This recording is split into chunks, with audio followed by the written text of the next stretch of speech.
Morning, everybody. I wanted to take a couple minutes this morning and just tell you all the story of my adventure. So, back in 2016, I had a 22 Hornet and great rifle, Ruger M77, laminated, just beautiful gun. Shoots really good. For some reason, I was looking at the ballistics on the 22 Hornet, and I was, generally unimpressed with it past a certain distance. I can't tell you what distance that was, but I looked at it and it kind of turned into a mortar after 200 or 300 yards. Just really started dropping off, and I learned about the 17 Hornet, and I started studying up on it, and I said, man, I'm going to get me one of those. So it took me a long time to find one. I actually had to go, I live in West Virginia. I had to go to Pennsylvania to a shop, and they ordered it for me. And that's where that's where my whole 17 cal adventure started. And so I got a CZ 527 chambered in 17 Hornet, and there we go. So there's there's one of the cartridges for my 17 Hornet.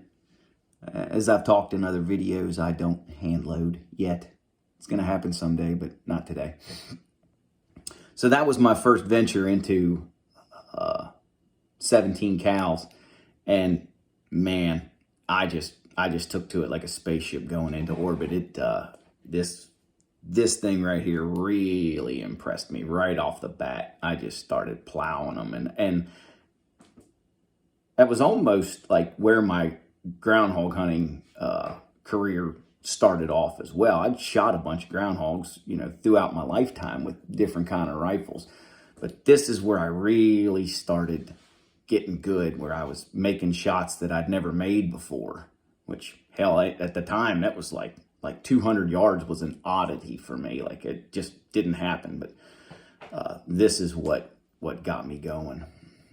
So I worked with that for a year or two, and the wheels started turning, and my next step was I was at Dick's and I saw this Savage B Mag in 17 Super Mag, and I was like, that's interesting. So I picked one up, and that was an eye-opener as well. I started just knocking the crap out of the groundhogs with that. And man, I'm telling you, that is the true king of the rimfires. It is a beast. I love that B-Mag to death. I took it out of the factory stock, and I put it in a Boyd's, and I bedded it in, and I did all that stuff. And man, those B-Mags kind of have funky actions, they're cock on close, and they're just unusual. But man, I love that little gun, and it just kicks the crap out of them. I really do love it. So my next step after that was a step backwards, and that's when I bought my first HMR. And again, it was a Savage. It was the A17. I found one used at a gun store and bought it. Did the same with it as what I did with the B-Mag. I took it out of the factory stock and put it in a Boyd's. And I shot a bunch of groundhogs with the HMR. And I guess since I had used these two prior, it was unimpressive to me. Just absolutely unimpressive. I was getting a lot of results that were weird. I was shooting holes straight through them, like 80 yards, just dead center, and the bullet was going through and coming out the other side. It was killing them, but it was just like, wait a minute, man. It's just, like, these two right here very seldom ever leave. They go in the groundhog and stay there, but this one was shooting holes straight through them. I don't get it. I had a bunch of them that I body shot with this, and they managed to get down their holes. But I still like it. It's not a bad cartridge at all. It's a great cartridge, but the results that I was getting out of it were just odd. But I'm not going to get rid of it. I still like it. And that was my next venture. And after that, I got this kind of wild hare that I was going to get something for my daughter to like carry around the orchard and shoot at groundhogs. And I found this little guy, and I actually bought it off Sportsman's Warehouse and had it sent to the local Sportsman's, which is up north of me, about 40 minutes. I bought a Mach 2. That little thing is cool in its own right, but it's not cool in others. First couple groundhogs I shot with that just went right down the hole, you know. And I learned real quick that with that little guy right there, that I gotta bonk them right in the head, because if I body shoot them, they're gone. I don't get to bring them home if I body shoot them. But that little thing is wicked cool too. It's just a fun little gun, just this little, you know, when it goes off, there's nothing to it. My daughter's got that at her house currently, so she putzes around with it a little bit here and there.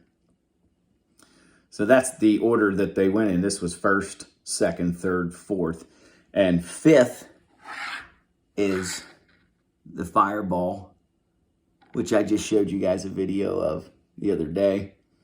That little guy right there is really impressing me. I'm really liking it. I went 6 for 6 the other day. Yeah, out to from 34 yards out to 191, and it's just it's doing great so far. I'm really, really liking it. This is my 17 lineup. I thought about adding a 17 rim to like kind of complete the whole circle, but I'm not going to do it. I'm happy enough with the Fireball that the step up from this to the 17 rim just it doesn't justify me spending the money. I also picked up not on the 17 cal, but I picked up a 204 Ruger for my girl a month or two ago, and we've shot a couple with it, and I really like that 204. So as far as I'm concerned, if I need anything bigger than this, I'm just going to go to the 204. That's going to be my next jump. But I just thought I'd take a few minutes and show you guys my 17 cal lineup and tell you how the whole thing evolved. So I hope you enjoyed it. Catch you guys later.